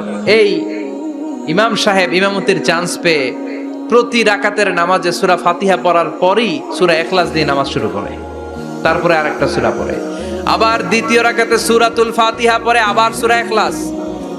ফজরের সময়ও সূরা ইখলাস, এশার সময়ও সূরা ইখলাস, মাগরিবের সময়ও এই সূরা। মুসল্লিরা সব খেপে গিয়েছে। সবাই বলে ও ইমাম সাহেব ঘটনা কি? খালি কুল হু আল্লাহ পড়েন কেন? আর সূরা নাই আপনার? খালি কুল হু আল্লাহ পাইছেন নাকি? নাগাইশ জামে মসজিদের ইমাম সাহেব মাগরিবের প্রথম রাকাতেও সূরাতুল ইখলাস, দ্বিতীয় রাকাতেও ইখলাস। এশার নামাজের প্রথম রাকাতেও ইখলাস, দ্বিতীয় রাকাতেও ইখলাস। ফজরের রাকাতেও ইখলাস, দ্বিতীয় রাকাতেও ইখলাস। কি করবেন? আজকে ইমামের একদিন কি আমার একদিন। পাইছেন কি আপনি? সবাই বলে আপনি পাইছেন কি? ইমাম সাহেব কয় পড়তে মন চাইলে পড়ো, নাইলে অন্য মসজিদে যাও। কারণ এটা বাংলাদেশের সিস্টেমে সভাপতি সেক্রেটারির নিয়োগ দেয়া ইমাম না, নিয়োগ দিয়েছে বিশ্বনবী। আবার ক্যান্সেল করলেও লাগবে বিশ্বনবীরে, ঠিক কিনা? নিয়োগ দিয়েছে বিশ্বনবী, নিয়োগ বাতিল করলেও করবে কে? বিশ্বনবী। মুসল্লির তো কোনো এখতিয়ার নাই। সব মুসল্লিরা মিলে বিশ্বনবীর দরবারে যায়, যে বলে নবী কি ইমাম সাহেব দিলেন কুল হু আল্লাহ ছাড়া কিচ্ছু পারে না, খালি কুল হু আল্লাহ। কি এক মুসিবতে আছি। প্রত্যেক নামাজে কুল হু আল্লাহু আহাদ দিয়ে শুরু করে, এরপরে আরেক সূরা পড়ে। ঘটনা কি? বিশ্বনবী বললেন ইমাম সাহেবরে ডাকো। বিশ্বনবী ইমাম সাহাবীরে বললেন ও সাহাবী কেন এই কাজটা করো? তোমার মুসল্লিরা বলে প্রতি রাকাতে কেন কুল হু আল্লাহ দিয়ে শুরু করো, ঘটনাটা কি? অন্য সূরা পড়ো না কেন? সাহাবী বলে নবী গো এই সূরাটারে আমি বড্ড বেশি ভালোবাসি, কারণ ফিহি সিফাতুর রহমান, এই সূরার ভেতরে আমার আল্লাহর পরিচয় আছে গো নবী। এই ছোট্ট সূরার ভেতরে রব্বুল আলামিন যত সুন্দরভাবে নিজের পরিচয়টা বলে দিয়েছেন, কোরআনের কোন সূরার ভেতরে সেই পরিচয় আমি পাই না। তাই এই সূরাটা দিয়ে প্রতি রাকাতে নামাজ শুরু না পড়লে আমার কলিজা ঠান্ডা হয় না গো নবী। বিশ্বনবী বললেন ঠিক আছে, চেঞ্জ করার দরকার নাই, তুই প্রতি রাকাতেই কুল হু আল্লাহই পড়বি। সুবহানাল্লাহ পড়েন। সুবহানাল্লাহ। প্রতি রাকাতেই তুমি সূরাতুল ইখলাস পড়বা, ইমামতি বাতিল হবে না। তবে জেনে রেখো এই সূরার প্রতি ভালোবাসা কিয়ামতের দিন তোমার জান্নাতে পাঠায়া দিবে। এই সূরার ভালোবাসার কারণে জাহান্নামের আগুন তোমার জন্য হারাম করে দিয়েছে কে? এজন্য সূরাতুল ইখলাস বেশি বেশি তেলাওয়াতের দরকার আছে না নাই? কথা বলেন। আজকে থেকে বেশি বেশি সূরাতুল ইখলাস তেলাওয়াত করবেন তো? সবাই রাজি আছেন তো? নবম হিজরির ঘটনা। বিষ্ণু ইসলাম তাবুকের যুদ্ধে গেলেন। বিশ্বনবী তাবুকের ময়দানে আসছে শুই না কাফের মুশরিকের আন্ডা বাচ্চা সব দৌড়। কারণ বিশ্বনবী কোনো যুদ্ধে গেলে বা কোনো জায়গায় দাঁড়ালে ওনার ডানে বায়ে সামনে পেছনে 1 মাসের এরিয়ার মধ্যে যদি কোনো কাফের মুশরিক থাকে তাদের অন্তরের ভেতরে বিশ্বনবীর ব্যাপারে ভয় আর ধুকধুকানি তৈরি করে দেয় কে? বিশ্বনবী তাবুকের ময়দানে গেলেন। রোমান সাম্রাজ্যের খ্রিস্টান সৈনিকেরা যখন জানতে পারলো বিশ্বনবী এসেছে, সব সৈনিক নিয়ে দৌড়। আইজো দৌড়, কাইলো দৌড়, কই যুদ্ধের দরকার নাই, সব দৌড়। কোন যুদ্ধ ছাড়াই বিশ্বনবী জিতে গিয়েছে। কোন সুবহানাল্লাহ। বিশ্বনবী আল্লাহ শুকরিয়া করলেন। হঠাৎ বিশ্বনবী দেখলেন আকাশের সূর্যের আলো ক্ষীণ হতে শুরু করেছে, কমতে শুরু করেছে। তিনি খেয়াল করে দেখলেন এর কারণ সাইয়েদনা জিব্রাইল বিশাল ফেরেশতাদের বহন নিয়ে পৃথিবীতে নেমে আসছেন। পড়েন সুবহানাল্লাহ। এসে বললেন, ইয়া রাসূলুল্লাহ, আমি 1,40,000 ফেরেশতা নিয়ে নেমে এসেছি। আপনি কি জানেন না ঠিক একটু আগে মদিনাতে আপনার এক প্রিয় সাহাবা, তার নাম হচ্ছে মুআবিয়া ইবনে মুআবিয়া আল মুজানি, একটু আগে শেষ নিঃশ্বাস ত্যাগ করেছে। বিষ্ণু বললেন, ইন্না লিল্লাহি ওয়া ইন্না ইলাইহি রাজিউন। সাইয়েদনা জিব্রাইল বললেন, ও নবী, আপনি কি আপনার প্রাণের সাহাবীর জন্য গায়েবানা জানাজা পড়বেন না? বিষ্ণু বললেন, অবশ্যই পড়ব। গায়েবানা জানাজা চিনেন তো? এটা পড়া কিন্তু সুন্নাহ। সামনে লাশ নাই, কিন্তু আমি ইমাম, সবাই দাঁড়ালেন পেছনে, আল্লাহু আকবার 4টা তাকবীর দিয়ে আমরা নামাজ পড়লাম, মৃত ভাইয়ের জন্য দোয়া করলাম। এটার বলে গায়েবানা জানাজা। সুবহানাল্লাহ পড়েন। বিষ্ণু বললেন, অবশ্যই পড়ব। সাহাবীদের মধ্যে ঘোষণা দিলেন, ও সাহাবারা, তোমাদের ভাই মুআবিয়া ইবনে মুআবিয়া আল মুজানি কিছুক্ষণ আগে মদিনাতে ইন্তেকাল করেছে। তোমাদের ভাইদের জন্য সবাই বাইরে বের হয়ে আসো, এই মুহূর্তে আমরা গায়েবানা জানাজা পড়ব। বিশ্বনবী প্রথম কাতারে দাঁড়ালেন। হাজার হাজার সাহাবারা লাইন ধরে দাঁড়ালো। সাইয়েদনা জিব্রাইল 1,40,000 ফেরেশতা নিয়ে সাহাবাদের পেছনে 2টা লাইনে দাঁড়িয়ে গেলেন। প্রথম লাইনে 70,000, দ্বিতীয় লাইনে আরো 70,000, 1,40,000 ফেরেশতাদের বহর। আর সাহাবারা মিলে আল্লাহু আকবার বলে গায়েবানা জানাজা শুরু করলেন। নামাজ শেষ। বিশ্বনবী তো অবাক, ঘটনা কি? কোন সাহাবীর গায়েবানা জানাজায় তো ফেরেশতা নামে না আকাশের উপর থেকে। বিশ্বনবী জিজ্ঞেস করলেন, জিব্রাইল, কোন সাহাবীর গায়েবানা জানাজায় তোমরা আকাশ থেকে এত ফেরেশতার বহর নিয়ে নামো নাই? কি এমন আমল করেছে আমার মুআবিয়া? কি এমন ভালো গুণ ছিল, ভালো আমল ছিল, যার কারণে আরশের উপরে তার এত সম্মান, যার কারণে 1,40,000 ফেরেশতার বহর নিয়ে তোমরা দুনিয়াতে নেমে এসেছো? সাইয়েদনা জিব্রাইল বললেন, নবী, তেমন কোনো বড় আমল নয়, ছোট্ট একটা আমল, কিন্তু আমলটারে ভালোবেসেছে কে? আপনার এই প্রিয় সাহাবী হাঁটতে বসতে চলতে ফিরিতে সব সময় পড়তো, কুল হুয়াল্লাহু আহাদ আল্লাহুস সামাদ লাম ইয়ালিদ ওয়া লাম ইউলাদ ওয়া লাম ইয়াকুল লাহু কুফুয়ান আহাদ। পড়েন আল্লাহু আকবার। আল্লাহু আকবার। এজন্য বেশি বেশি সূরাতুল ইখলাস তেলাওয়াত করতে রাজি আছেন তো? ইনশাআল্লাহ। মনে থাকবে? বিষ্ণু ঈসা ইসলাম প্রতিদিন ফজরের নামাজের পরে, মাগরিবের নামাজের পরে, ওয়া ইনদামা ইয়ামশি ইলা ফিরাশিহি, রাতে যখন বিছানায় যাবেন, এই 2 হাতকে একত্রিত করে সূরাতুল ইখলাস পড়তেন, সূরাতুল ফালাক পড়তেন, সূরাতুন নাস পড়তেন, পড়ে হাতে ফু দিতেন। সহিহ হাদিস। ফু দিয়ে এই ফু দেওয়া হাতটা সারা দেহের মধ্যে ইয়াবদাউ বিহিমা রাসাহু, মাথা থেকে শুরু করে পা পর্যন্ত এভাবে মেসেজ করে দিতেন, মালিশ করে দিতেন। সুবহানাল্লাহ পড়েন। This is a protection you take from your Lord from all the bad eyes, evil eyes, সব হিংসুকের চোখ থেকে, হিংসা থেকে, সব জাদুটোনা থেকে, সব ব্ল্যাক ম্যাজিক থেকে আপনি প্রোটেকশন চাইলেন কার কাছে? সকালবেলা যদি এই 3টা সূরা পড়ে ফু দেন, এটাকে আরবিতে বলে কুল আস-সালাসা, কারণ এই 3টা সূরা শুরুতেই কুল আছে না নাই? কুল হুয়াল্লাহু আহাদ, কুল আউযু বিরাব্বিল ফালাক, কুল আউযু বিরাব্বিন নাস, এজন্য এই তিনটাকে আরবিতে বলে কুল আস-সালাসা, মানে তিন কুল। কি বলে? তিন কুল। সূরাতুল ইখলাস, সূরাতুল ফালাক, সূরাতুন নাস। ফজরের পরে, মাগরিবের পরে আর বিছানায় যাওয়ার সময় 2 হাত একত্রিত করে ফু দিবেন, সারা গায়ে মেসেজ করবেন। মনে থাকবে? আজকে থেকে মনে থাকবে তো? কালকে থেকে এটার আমল করা যাবে না? আবার মা এসে বলতেন, আমার যদি স্বাস্থ্য খারাপ লাগতো, নবীর কাছে দোয়া চাইতে যাইতাম, বলতাম নবী স্বাস্থ্যটা খারাপ, কি করব? বিশ্বনবী বলতেন, তুমিও সূরাতুল ইখলাস, সূরাতুল ফালাক, সূরাতুল নাস পড়ে হাতের মধ্যে ফু দিয়ে সারা দেহে মালিশ করে দাও। সুবহানাল্লাহ পড়েন। বিশ্বনবীর প্রতিদিনকার একটা আমল, দৈনন্দিন একটা আমল। আবার বিশ্বনবী একবার সিজদায় পড়ে আছেন, হঠাৎ করে লাদাগাতহু আকরাব, একটা বিচ্ছু পোকা বিশ্বনবীকে কামড় দিল। এটাও সহিহ হাদিস। প্রচন্ড ব্যথা। বিচ্ছু পোকার কামড় যারা খেয়েছেন তারাই জানেন ব্যথা কেমন, বেশি না কম? বিচ্ছু চিনেন তো? কি বলে নাগাইছে? বিচ্ছু কয়। এই বিচ্ছু পোকা কামড় দিয়েছে, প্রচন্ড ব্যথা পেয়েছে বিশ্বনবী। বিশ্বনবী বললেন, লাআনাতুল্লাহি আলাল আকরাব, এই বিচ্ছুর উপর আল্লাহর লানত। মুসল্লিও চিনে না, নবীও চিনে না, কামড় তো দিয়ে বসছে। বিশ্বনবী বললেন, লবণের পানি গরম দাও। লবণের পানি আনা হলো। বিশ্বনবী বললেন, আঙ্গুলের মধ্যে ঢালো। পানি ঢালতে শুরু করা হলো, আর বিশ্বনবী পড়তে আরম্ভ করলেন, কুল হুয়াল্লাহু আহাদ আল্লাহুস সামাদ লাম ইয়ালিদ ওয়া লাম ইউলাদ ওয়া লাম ইয়াকুল লাহু কুফুয়ান আহাদ। পড়েন আল্লাহু আকবার। এজন্য সূরাতুল ইখলাস, এটার জন্য আমাদের দৈনন্দিনকার একটা আমল হয়, প্রতিদিন যেন আমরা এটা পড়ি, তাহলে আমল নামা সওয়াব দিয়ে পূর্ণ করে দিবে কে?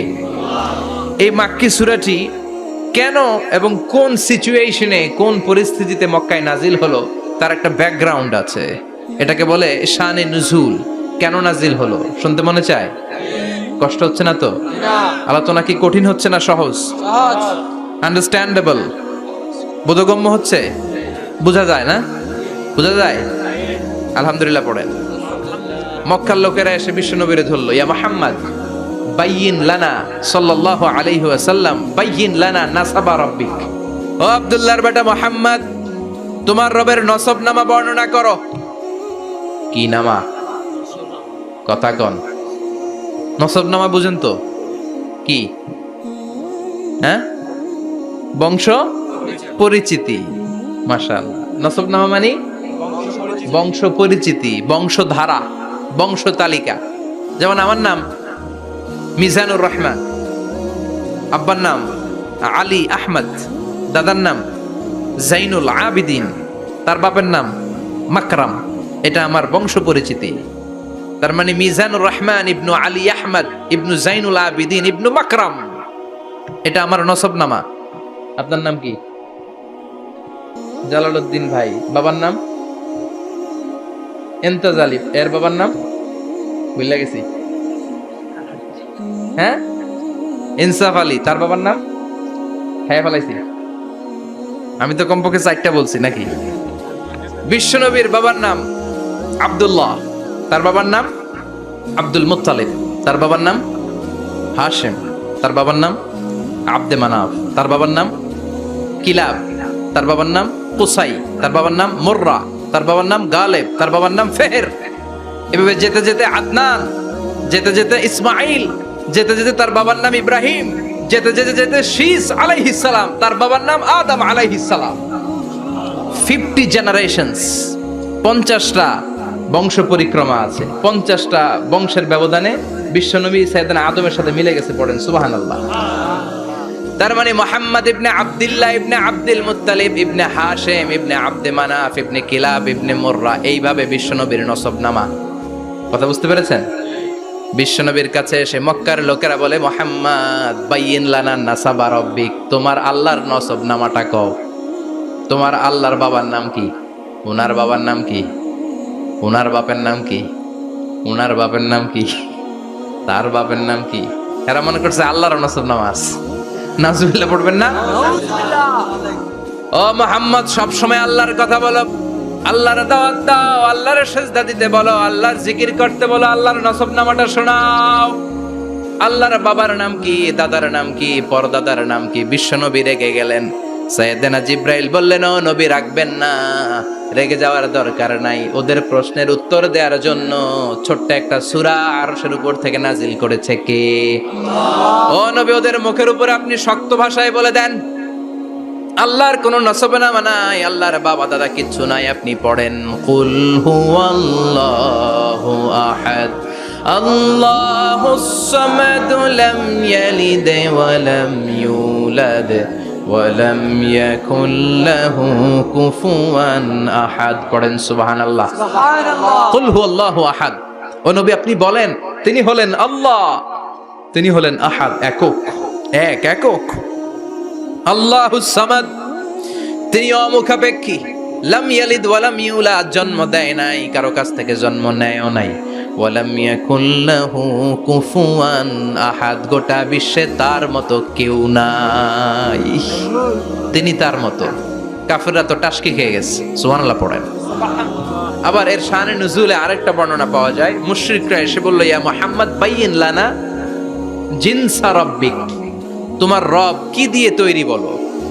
ও মুহাম্মদ, আমরা মানুষ মাটির তৈরি, ফেরেশতারা নূরের তৈরি, আর জিন জাতি হলো আগুন দিয়ে তৈরি, আমাদের ঘরের আসবাবপত্রগুলো কাঠের তৈরি। এবার বলো, তোমার আল্লাহ কিসের তৈরি? আহুয়া মিন ফিদ্দা, তোমার আল্লাহ কি রূপার তৈরি? রূপার খোদা?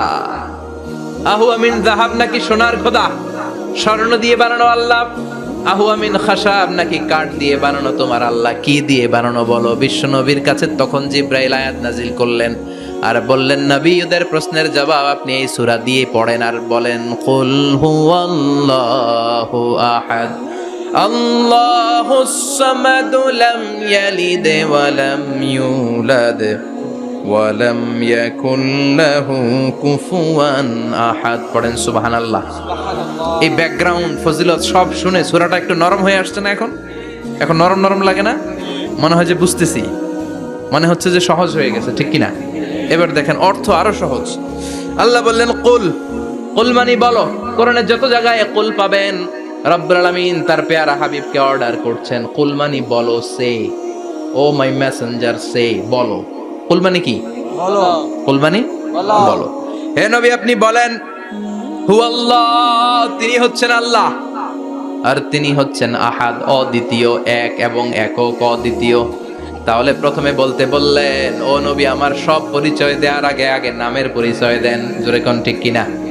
আগে ওদের বলে দেন, আমার নাম হলো আল্লাহ। আমার নাম কি? কুল হুয়াল্লাহ। নবী, আপনি বলেন, তিনি হলেন আল্লাহ। তিনি কে? আল্লাহ বলছেন, ইন্নানি আনাল্লাহু লা ইলাহা ইল্লা আনা ফা'বুদনি ওয়া আকিমিস সালাতা লিযিকরি। ইন্নানি আনাল্লাহ, আমি হলাম আল্লাহ। তিনি কে? জোরে বলেন। আল্লাহর নামটা মুখে নিতে কেমন লাগে? আল্লাহর নামটা ডাকতে ভালো লাগে? সবার ভালো লাগে? প্রাণ ভরে যায়? হৃদয় শীতল হয়? ঠান্ডা ঠান্ডা লাগে ভেতরে? তাহলে চিৎকার দিয়ে আল্লাহর ডাক দেন, বলেন আল্লাহ। আর জোরে আল্লাহর ডাকে বলেন, ইয়া আল্লাহ।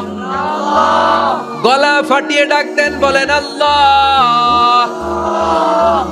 আল্লাহ বললেন, আমার প্রথম পরিচয় হলো আমি আল্লাহ, আমার নাম হলো আল্লাহ। আল্লাহর নাম রাখছে কে? কথা কন। আমার নাম রাখছে আমার বাবা, আপনার নাম রাখছে আপনার দাদা। কিন্তু আল্লাহর বাবা আছে নাকি? থাকলে রাখতো, দাদা থাকলে দাদায় রাখতো। কিন্তু আল্লাহর কি বাপ আছে? দাদা, নানা? আল্লাহর পিসা বুজুর আছে? অনেকের নাম পিসা বুজুরে রাখে, আছে না নাই? দোয়ার জন্য, হুজুর আমি আপনার মুরিদ, হুজুর আমার একটা ছেলে হয়েছে, আপনার নাম রাখা দেন। পরে বলে যে পিসা বুজুরের নাম রাখছিল, নাগাইশের পিসাব মোস্তাক ফয়জি সাহেব নাম রাখছিল আমার ছেলের, আছে না নাই?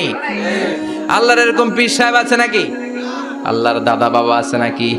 এজন্য আল্লাহ বলেন, আমার নামটা আমি আল্লাহ নিজেই রেখেছি। পড়েন সুবহানাল্লাহ। আবার এই পৃথিবীতে আল্লাহ ছাড়া আর কারো নাম কোনোদিন আপনি আল্লাহ শুনেছেন নাকি? শুনে থাকলে হাত তোলেন। শুনছেন? বাংলাদেশে কত মানুষ? 16 কোটি, 17 কোটি, 18 কোটি? কইতে থাকেন, 20 কোটি নিয়ে যান এমনি। আসলে কয় কোটি? 18 কোটি মনে হয় বর্তমানে। 16 কোটি তো অনেক আগের হিসাব। 18 কোটি মানুষ এই দেশে। এই 18 কোটি মানুষের মধ্যে কারো নাম আল্লাহ শুনছেন? কথা কন। আমেরিকাতে, এত বড় মহাদেশ, পুরো আমেরিকায় কারো নাম আল্লাহ? গোটা বিশ্বে আরেকজনের নাম আল্লাহ আছে? এমনকি ফেরাউন, সেও নিজের আল্লাহ বলে নাই। ফেরাউনের মতো এত কুখ্যাত ইন্টারন্যাশনাল সন্ত্রাসী আসে। ফেরাউন ইন্টারন্যাশনাল কুখ্যাত সন্ত্রাসী না? সে কুখ্যাত সন্ত্রাসী। এই সন্ত্রাসীটাও খেয়াল রাখবেন, নবীদের সাথে যারা বিরোধিতা করেছে তারা সন্ত্রাস, আর নবীরা ছিল মুজাহিদ। চিল্লায় বলেন ঠিক কিনা? তার মানে বিশ্বনবী ছিলেন মুজাহিদ। এবার সন্ত্রাসীটার নাম বলেন। আবু জাহেল। মুসা আলাইহিস সালাম ছিলেন মুজাহিদ, তাহলে সন্ত্রাসটার নাম বলেন। ইব্রাহিম আলাইহিস সালাম ছিলেন মুজাহিদ, তাহলে সন্ত্রাসটার নাম বলেন। তার মানে হকের পক্ষে যারা তারা সবাই মুজাহিদ, আমরাও মুজাহিদ। চিল্লায় বলেন ঠিক কিনা? কল্যাণের কথা যারা বলে তারা মুজাহিদ, অন্যায়ের দিকে যারা ডাকে তারা সন্ত্রাস। কোটা বিরোধী আন্দোলন যে যুবক ছেলেগুলো করেছে ওরা মুজাহিদ, ওদের বিরোধিতা যারা করেছে ওরা সন্ত্রাস। নিরাপদ সড়ক চাই আন্দোলন যে ছেলেগুলো করেছে এক একটা মুজাহিদের বাচ্চা, ওদের বিরোধিতা যারা করেছে এক একটা কুখ্যাত সন্ত্রাস। এজন্য হকের পক্ষে যারা থাকবে, ইসলামের পক্ষে যারা থাকবে, ন্যায় নীতি সাম্যের পক্ষে যারা থাকবে তারা মুজাহিদ। বাই ডিফল্ট এগুলো মুজাহিদ। চিল্লায় বলেন ঠিক কিনা? আর বিরোধিতা যারা করবে সন্ত্রাস, কুখ্যাত ইন্টারন্যাশনাল সন্ত্রাস। ফেরাউনও তার নাম আল্লাহ রাখে নাই, সে তার নাম দিছিল আমি তোমাদের বড় রব। কি দিছিল? فحشر فنادى فقال انا ربكم الاعلى। বিশাল একটা গ্যাদারিং করে সবার সামনে কয় আমি বড় খোদা। আমি কি?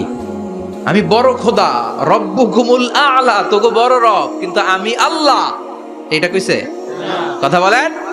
তার মানে আল্লাহ এক পিস, আল্লাহর সত্তাটা শুধু একজন, মহাবিশ্বের নিয়ন্ত্রণকারী একজন, বিপদে আপদে সাহায্য করতে পারেন একজন, গোটা ইউনিভার্সটাকে, এই বসুন্ধরাকে, এই মহাবিশ্বটাকে দূর থেকে নিয়ন্ত্রণ করেন একজন, তিনি কে?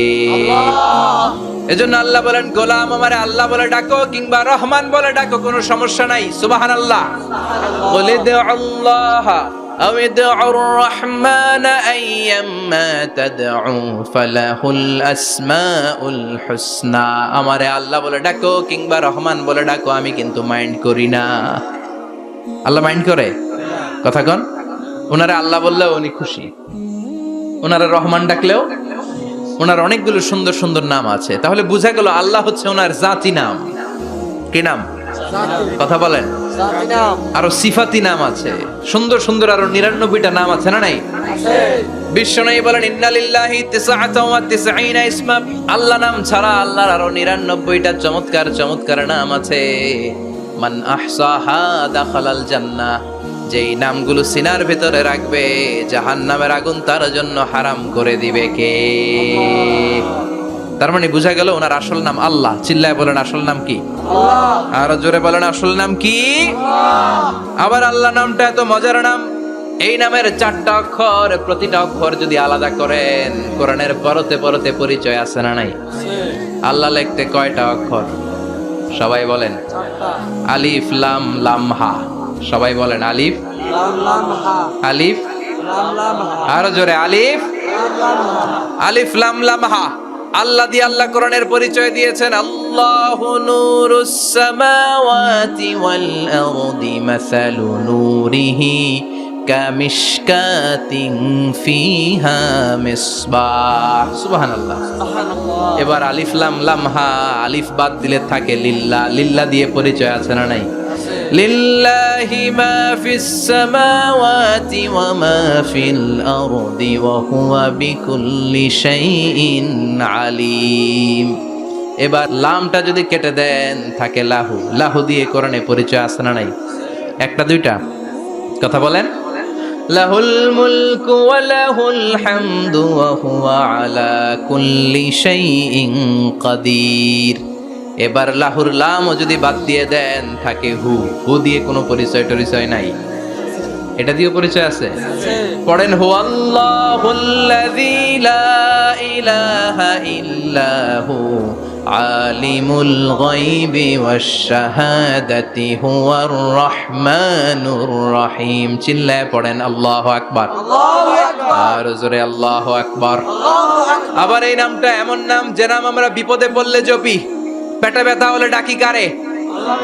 ডায়রিয়া হইলে ডাকি কারে? আল্লাহকে। তুফান ছুটলে ডাকি কারে? আল্লাহকে। ভূমিকম্পে ডাকি কারে? বন্যা শুরু হইলে ডাকি কারে? ফাইযা রাকিবু ফিল ফুলকি দা'আউল্লাহা মুখলিসিনা লাহুদ-দীন ফালাম্মা নাজ্জাহুম ইলাল বাররি ইযা হুম ইউশরিকুন। আল্লাহ বলে আমার কিছু গোলাম আছে সাগরের মাঝখানে যদি তুফানে পড়ে আমারে ডাকে, তুফান চলে গেলে আমারে গালি দেয়, এরকম ডাকাইতাছে না নাই? সব সময় ডাকতে হবে কারে? আল্লাহকে। বিপদে আপদে, সকালে বিকালে, শীতকালে গ্রীষ্মকালে জিকির হবে একজনের নামে। চিল্লায় বলেন তিনি কে? আবার আল্লাহ নামটা এমন নাম এটার বহুবচন হয় না, হয় নাকি? না। দ্বিবচন হয় না, স্ত্রীলিঙ্গ হয় না, হয়? না। আল্লাহর স্ত্রীলিঙ্গ আছে, না। বহুবচন আছে, না। কিন্তু ঈশ্বরের স্ত্রীলিঙ্গ আছে না নাই? কথা কন কি? ঈশ্বরী। ভগবানের, আপনাদের এখানে আসার সময় মনে হয় দেখলাম ভগবান হাই স্কুল বা প্রাথমিক বিদ্যালয়, ব্রাহ্মণপাড়া। কি নাম? ভগবান হাই স্কুল। ভগবতী নাই? নাই। আহা, ওদের ভগবান হয়, ওদের ভগবতী হয়, ওদের গড হয়, ওদের গডেস হয়, ওদের ঈশ্বরী হয়, ওদের ঈশ্বর হয়। আল্লাহর কোনো পরিবর্তন আছে নাকি? চিল্লায় বলেন আল্লাহ একজন, তার কোনো পরিবর্তন নাই। আমরা বললাম আল্লাহ বুঝেছি তোমার অনেক ক্ষমতা, তোমার নামটা বড় মধুর নাম, প্রতিটা অক্ষর আলাদা করলেও পরিচয় পাওয়া যায়। তোমার আসল নাম আল্লাহ, কিন্তু এই যে তুমি আল্লাহ, তুমি কতদিন ধরে আল্লাহ? কতদিন? কবে থেকে আছো? কতদিন থাকবা? প্রশ্ন আসে না নাই? মাঝে মাঝে প্রশ্ন আসে না উনি কয়দিন ধরে আছে? কতদিন ধরে ওনার এত ক্ষমতা? কতদিন পর্যন্ত ওনার এই ক্ষমতা কন্টিনিউ করবে? প্রশ্ন হয়, হয় না? কথা বলেন। সে উত্তর আল্লাহ দিলেন। আল্লাহ বললেন হুয়াল আউয়ালু ওয়াল আখিরু ওয়াল যাহিরু ওয়াল বাতিন ওয়া হুয়া বিকুল্লি শাইইন আলিম। আল্লাহ বললেন আমি প্রথম, আমি শেষ, আমি প্রকাশ্য, আমি গোপন, সূচনাহীন, অতীত কাল থেকে আমি আল্লাহ আছি, শেষহীন সীমানাহীন ভবিষ্যৎ পর্যন্ত থাকবো। তিনি কবে থেকে আছেন? সূচনাহীন অতীত না, প্রথম থেকে না, সূচনাহীন অতীত। ভালো ব্যাখ্যা হচ্ছে সূচনাহীন প্রথম থেকে বলে আল্লাহ এটাই বুঝালেন সূচনাহীন অতীত। এমন অতীত যেটার সূচনা নাই, আবার এমন ভবিষ্যৎ যেটার শেষ নাই। তার মানে প্রথমেও তিনি, শেষেও তিনি, প্রকাশ্যেও তিনি, গোপনেও তিনি। জোরে কোন ঠিক কিনা? প্রথমে আল্লাহ আল্লাহ, শেষেও আল্লাহ আল্লাহ, আকাশে আল্লাহ আল্লাহ, জমিনে আল্লাহ আল্লাহ। পড়েন প্রথমে আল্লাহ আল্লাহ, শেষেও আল্লাহ আল্লাহ, আকাশে আল্লাহ আল্লাহ, জমিনে আল্লাহ আল্লাহ। নিখিল জাহান গায় গুণগান তার নামে গায়, আমরাও গাহি তাআলা হামদে বারি তাআলা, হামদে বারি তাআলা, হামদে বারি তাআলা। সুবহানাল্লাহ পড়েন। প্রথমেও তিনি, শেষেও তিনি, আজানেও তিনি, একামতেও তিনি। আজানের প্রথম শব্দ কি? জোরে বলেন। আবার একামতের শুরুতে উনি আছেন না নাই? আবার জিলহজ মাসে ঈদুল আজহার সময় যখন আমরা কুরবানি করি তখন কার নাম? ছুরিটা জবাই দেওয়ার সময় কি বলি? আবার জিকির করি কার নামে? তার মানে আজানে আল্লাহ আল্লাহ, একামাতে আল্লাহ আল্লাহ, কুরবানিতে আল্লাহ আল্লাহ, জিকিরে আল্লাহ আল্লাহ। ঠিক কি না?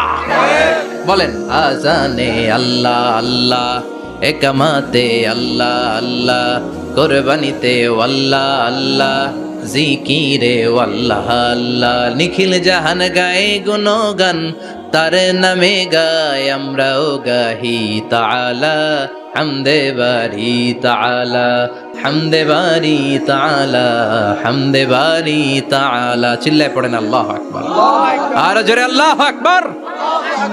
আবার তিনি এমন সত্তা যার কোনো ঘুম নাই, তন্দ্রা নাই। সারাদিন কাজ করার পরে রাত্রিবেলা আমরা ঘুমিয়ে যাই, আল্লাহ ঘুমায় না। জোরে বলেন, লা তাখুযুহু সিনাতুন ওয়ালা নাওম, নেভার স্লিপস নর স্লাম্বার ওভারটেকস হিম। ঘুমও নাই, তন্দ্রাও নাই। সুবহানাল্লাহ। সাইয়েদনা মুসা আলাইহিস সালাম বললেন, আল্লাহ সারাদিন কাজ করার পরে আমরা ঘুমিয়ে যাই, আয়াগলিবুকান নাওম, আপনার কি ঘুমে ধরে না? আয়াগলিবুকান নাওম, ঘুম কি আপনাকে পাকড়াও করে? আপনার কি ঘুমে ধরে না? আমি তো সারাদিন ছাগল চড়াই, বনি ইসরায়েলের মধ্যে দাওয়াতি কাজ করি, ক্লান্ত শ্রান্ত শরীর রাত্রিবেলা ঘুমিয়ে পড়ে, আপনার কি ঘুমে ধরে না? শুনতেছেন? মনোযোগ আছে না গেছে? কষ্ট হচ্ছে? তাকবীর দেন, লিল্লাহি তাকবীর। আর জোরে পড়েন, লিল্লাহি তাকবীর। আয়াগলিবুকান নাওম, আল্লাহ আপনার কি ঘুমে ধরে?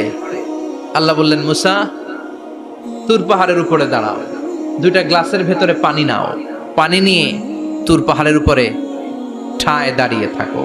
সাইয়েদনা মুসা আলাইহিস সালাম পানি ভর্তি দুইটা গ্লাস নিয়ে দাঁড়িয়ে রইলেন। আবার জিজ্ঞেস করতে শুরু করলেন, আল্লাহ আয়াগলিবুকান নাওম, আপনার কি ঘুমে ধরে? আল্লাহ বললেন, no talk, no more question, কোনো কথা নাই, দাঁড়িয়ে থাকো। সাইয়েদনা মুসা আলাইহিস সালাম দাঁড়িয়ে রইলেন। 1 ঘন্টা পরে আবার আল্লাহরা জিজ্ঞেস করলেন, আল্লাহ আয়াগলিবুকান নাওম, আপনার কি ঘুমে ধরে? আল্লাহ বলে, কথা বলা যাবে না, no talk, no more question, দাঁড়িয়ে থাকো। 3 ঘন্টা পরে আবার বললেন, আল্লাহ আপনার ঘুমে ধরে কিনা? আল্লাহ কিছু বলে না। সাইয়েদনা মুসা আলাইহিস সালাম বললেন, আল্লাহ জিজ্ঞেস করলাম কি করতে কইলেন কি? আল্লাহ বলে, মুসা কোনো কথা নাই, দাঁড়িয়ে থাকো, যেটা হুকুম করেছি তামিল করো। 4 ঘন্টা যায়, 5 ঘন্টা যায়, কোমরে ব্যথা আছে না নাই? মশার কামড় আছে না নাই? আর ঘুমকে আল্লাহ অর্ডার করলেন, ও ঘুম, মুসাকে তুই চেপে ধর। কি কর? মুসা আলাইহিস সালাম এমনি সেমনি ডানে বায়ে কোনোভাবে দাঁড়িয়ে থাকতে পারে না, এদিকে ঘুম আসলে ওদিকে পড়ে।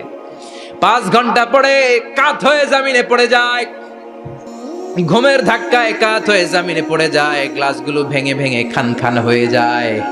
আল্লাহ ডেকে বললেন, ও মুসা, বেশি কিছু দেই নাই, কেবলমাত্র শুধুমাত্র 2টা পানি ভর্তি গ্লাস হেফাজতের দায়িত্ব দিয়েছিলাম, ঘুমের কারণে হেফাজত করতে পারো নাই। মাত্র 2টা গ্লাস, ঘুমের কারণে বাঁচাতে পারো নাই। আমি যদি এরকম ঘুমিয়ে যেতাম, চন্দ্রের সাথে সূর্য লেগে, সূর্যের সাথে আরেকটা গ্রহ লেগে, মহাবিশ্বের সব কিছু এরকম গ্লাসের টুকরার মতো খান খান হয়ে যেত। লা তাখুযুহু সিনাতুন ওয়ালা নাওম, আল্লাহর ঘুম নাই। ঘুমের আগে যে অনেকের ঝিমুনি ধরে, তন্দ্রা ধরে, এই তন্দ্রাও নাই। চিল্লায় বলেন সুবহানাল্লাহ। তাহলে আল্লাহর ঘুম নাই, আল্লাহর তন্দ্রা নাই, আল্লাহর আগে কেউ নাই, আল্লাহর পরে কেউ নাই। তিনিই প্রথম, তিনিই শেষ, তিনিই প্রকাশ্য, তিনিই গোপন। এজন্য আল্লাহ বললেন, কুল হুয়াল্লাহু আহাদ, তিনি হলেন এক। লাউ কানা ফীহিমা আলিহাতুন ইল্লাল্লাহু লাফাসাদাতা, আল্লাহ ছাড়া অন্য কেউ যদি রব হতো, একাধিক যদি খোদা হতো, মারামারি বেড়ে যেত। জোরে কোন ঠিক কিনা? কুল হুয়াল্লাহু আহাদ, আল্লাহ হচ্ছেন এক এবং অদ্বিতীয়।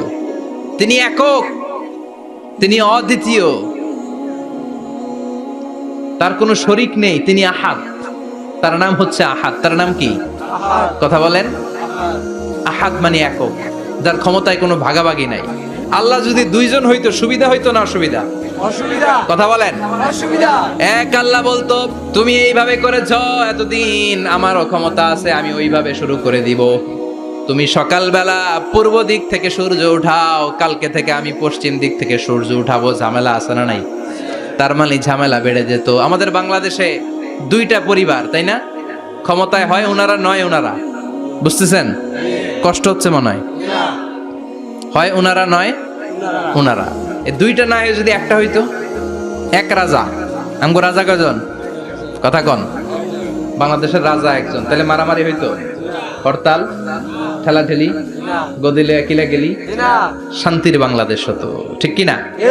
সৌদি আরবে এক রাজা, যদিও এই মনার্কি সিস্টেম, রাজতন্ত্র ইসলাম সাপোর্ট করে না।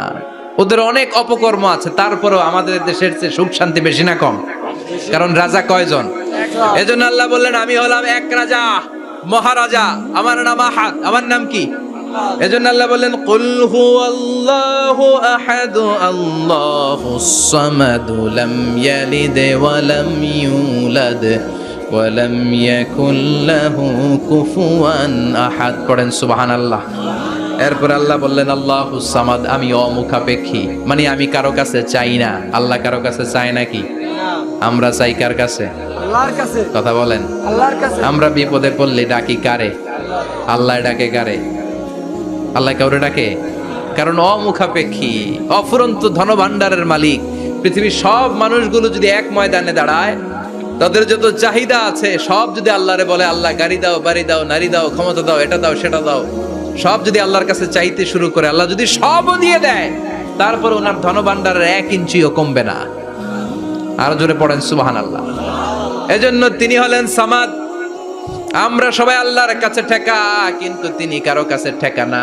আমরা সবাই আল্লাহর কাছে চাই, কিন্তু আল্লাহ কারো কাছে চান না। জোরে বলেন ঠিক কিনা? এজন্য তিনি হলেন সামাদ। এরপর আল্লাহ বললেন লাম ইয়ালিদ ওয়া লাম ইউলাদ, তিনি জন্ম দেন নাই, আবার তিনি জন্ম নেনও নাই। চিল্লায় বলেন সুবহানাল্লাহ। মুশরিকরা বলতো আল মালাইকাতু বানাতুল্লাহ, ফেরেশতারা আল্লাহর মেয়ে। নাউজুবিল্লাহ পড়বেন না? নাউজুবিল্লাহ। ইহুদিরা বলে উযাইর আলাইহিস সালাম আল্লাহর ছেলে, খ্রিস্টানরা বলে ঈসা আলাইহিস সালাম আল্লাহর ছেলে, আর আমরা বলি কুল হুয়াল্লাহু আহাদ। আল্লাহুস সামাদ। লাম ইয়ালিদ ওয়া লাম ইয়াকুল লাহু কুফুয়ান আহাদ। তার মতো কেউ নাই। লাইসা কামিসলিহি শাই, তার মতো কেউ নাই। তিনি তার মতো, তিনি কে? চিল্লায় বলেন তিনি কে? আল্লাহ। গোটা বিশ্বে আল্লাহর মতো আর কেউ আছে? না।